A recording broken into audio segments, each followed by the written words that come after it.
నమస్తే.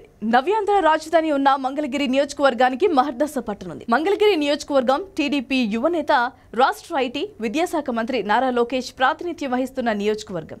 టీడీపీ ఏర్పడ్డ తొలినాళ్లలో గెలిచిన టీడీపీ ఆ తర్వాత గెలవలేదు. మొన్న జరిగిన సార్వత్రిక ఎన్నికల్లో మంగళగిరి నియోజకవర్గం నుంచి నారా లోకేష్ 50,000 పైచిలుకు ఓట్లతో గెలుపొందారు. అయితే నారా లోకేష్ కి నియోజకవర్గంలో ప్రతి ఇంచు తెలుసు. 2019లోనూ మంగళగిరిలో పోటీ చేసి ఓడిపోయిన నారా లోకేష్ నియోజకవర్గంపై ప్రత్యేక దృష్టి పెట్టారు. రాష్ట్రంలో నారా లోకేష్ చేపట్టిన యువగలంలోనూ ప్రత్యేక దృష్టి పెట్టారు. నియోజకవర్గంలో సమస్యలను క్షుణ్ణంగా అధ్యయనం చేశారు. మంత్రి కావడంతో నియోజకవర్గం అభివృద్ధిపై స్పెషల్ కాన్సంట్రేషన్ పెట్టారు. ఇప్పటికే నియోజకవర్గంలో పలు అభివృద్ధి పనులను ప్రారంభించారు.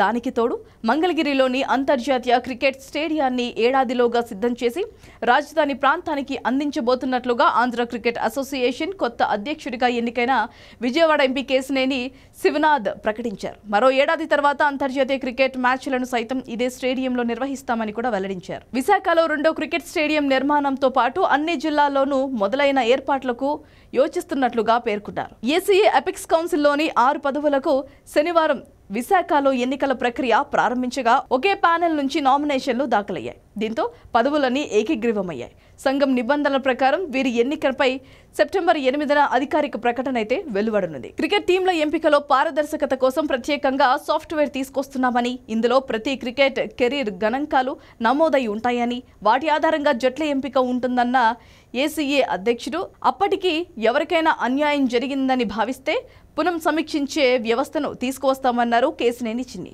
జట్ల ఎంపికలో రాజకీయ జోక్యం ఎట్టి పరిస్థితుల్లోనూ ఉండదని స్పష్టం చేసిన చిన్ని, ఎంపికలో తప్పిదాలు జరిగితే బాధ్యులను కఠినంగా శిక్షిస్తామని హెచ్చరించారు. గత పాలక వర్గం హనుమ విహారిని కెప్టెన్సీ నుంచి తొలగించిందని, అలాంటి వివాదాస్పద ఉదంతాలకు ఆస్కారం ఇవ్వబోమని విహారీ గుప్తా క్రికెటర్ అంటూ కేశినేని కొనియాడారు.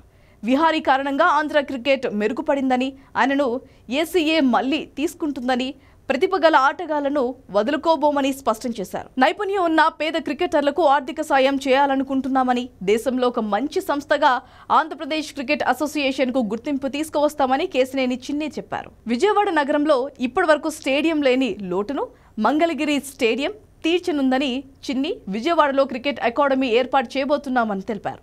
కడపలో గత పాలకవర్గం హయాంలో నిర్మించిన స్టేడియాన్ని మరింత అభివృద్ధి చేస్తామని, 13 జిల్లాల్లో క్రికెట్కు ప్రత్యేకంగా మైదానాల నిర్మాణం, మరమ్మతులు చేపట్టాలని యోచిస్తున్నాం. మన ఆటగాళ్లు అంతర్జాతీయ స్థాయిలో రాణించేలా అకాడమీలు స్థాపించాలని ఆలోచిస్తున్నాం. ఏసీఏలో బయటవారి జోక్యం ఉండకూడదు. గత పాలకవర్గంలో ఏం జరిగిందో తెలుసుకోవాల్సి ఉంది.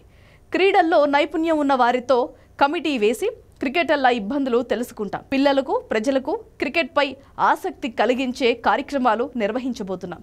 రోజు ఏదో ఒక టోర్నమెంట్ జరిగేలా ప్రణాళికలు రూపొందిస్తున్నాం. చాలా కార్పొరేట్ సంస్థలు ఏసీఏకి సాయం చేయడానికి ముందుకొస్తున్నాయని ఏసీఏ అధ్యక్షులు కేశినేని చిన్ని తెలిపారు.